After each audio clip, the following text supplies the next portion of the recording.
Well, folks, welcome back to my YouTube channel, Captain Boat Builder. Today we're going to be talking about preparing to assemble the boat now that the never-ending painting is finished. I've been off camera for a while as a result of growing up in Miami and spending way too much time in the sun when I was younger. I had a chemical treatment done on my face and it wasn't very pretty, but it's over. And it worked okay, and I'm back with you, happy to be back. So again, today we're going to talk about preparing to assemble all the painted parts of the hull.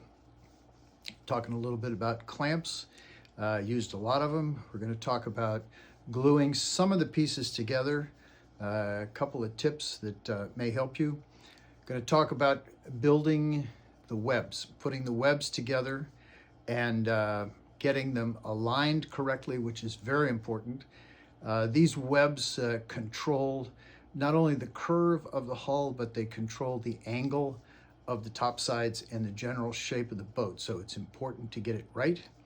A little bit about reinforcing the webs so that they don't bend when the pressure is put on them as the hull starts to take shape.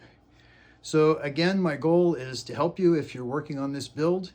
On this particular boat, some of these techniques may actually be usable in other boats. And my hope is that if I can save you a half an hour, a little bit of confusion, then I'll be quite happy. That's what I'm trying to do, is just make the whole process more enjoyable for you.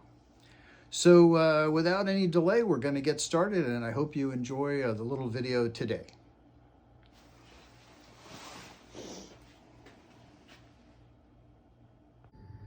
So I just wanted to briefly mention something here. You know, I've made the comment that boat building is 95% sanding, and that's true. That seems like that's all I do.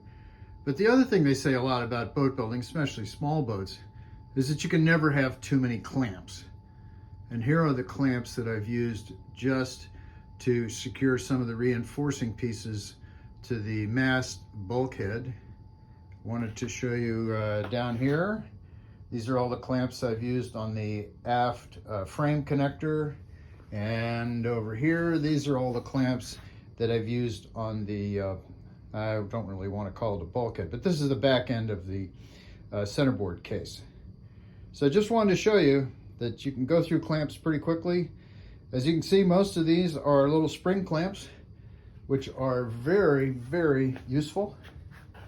But I can tell right now in the build that some of these big, long, these longer C-clamps, I think they're called C-clamps, they're sliding clamps. These are also very helpful, and we'll be using them later on in different parts of the boat. These are the 12-inch models, and as far as I can tell, these are big enough. So here's something, it's a small point, but it might save you some time. What you're looking at here is the cross brace. This goes across the boat at the aft part of the flotation tanks. It's made up of 3 pieces of plywood that you have to glue together.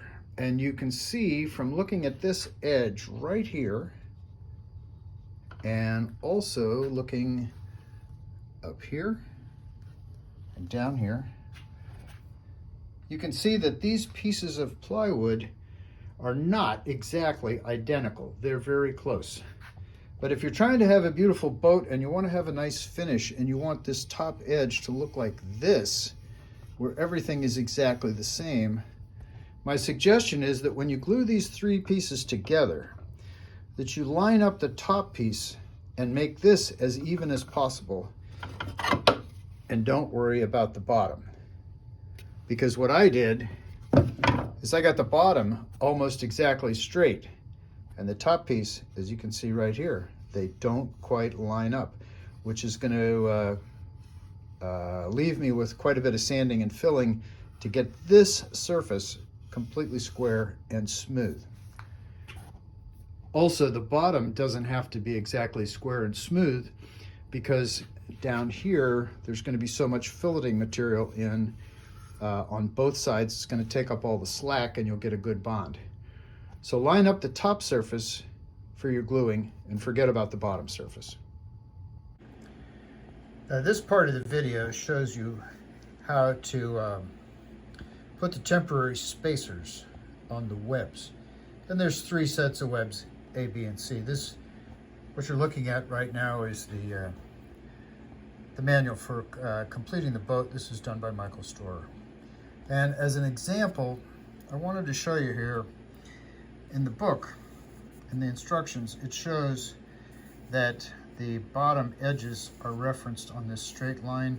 We've got a perpendicular here, and the distance from the center of the perpendicular out to the outboard tip is 424 millimeters, and the distance from the center out to the inboard tip at the top is 359 millimeters. So what I did was I just used my work surface here, and I don't know whether you can see this, but here's a center line that I drew, and this is the perpendicular. Here's the outline of one of the webs. Here's the other outline for one of the other webs. These are for A. And so all I did was I measured from the center line out to the outboard part here, and I measured up here from the center line to the inboard part. And that's what I did to position these things according to the directions. I checked the measurements very, very closely. I did want to show you just one thing. This is like the final check that he recommends. This is not in the instructions, but it's in the video of him making his own boat.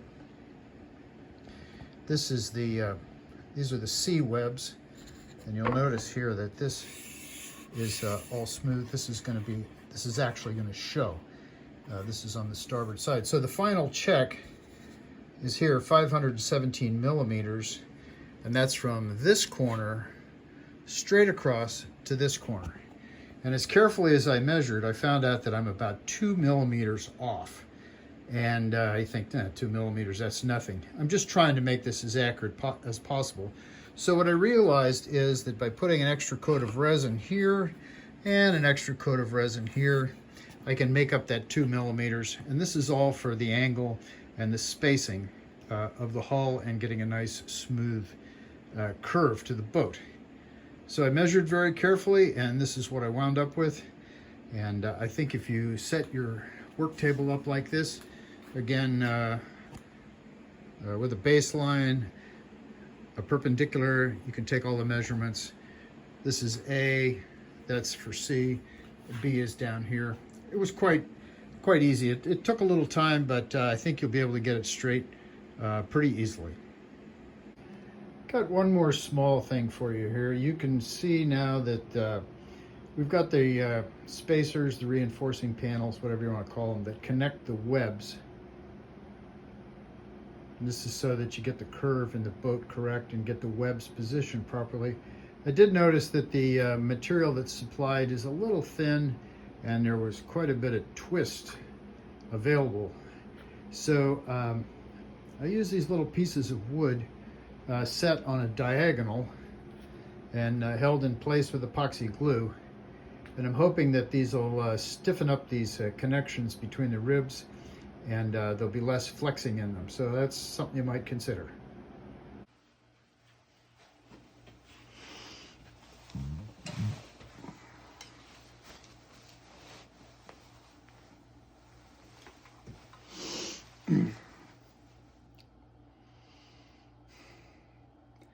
Well, folks, that's it for today. I hope you've enjoyed this brief presentation. I hope in some small way that it's been helpful, save you a little time, save you a little confusion. If you have any questions, I'd be happy to try and answer them.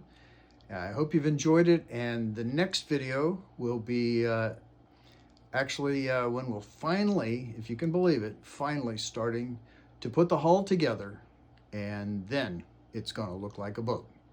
So thanks again for joining me. It's Captain Boat Builder saying so long for now.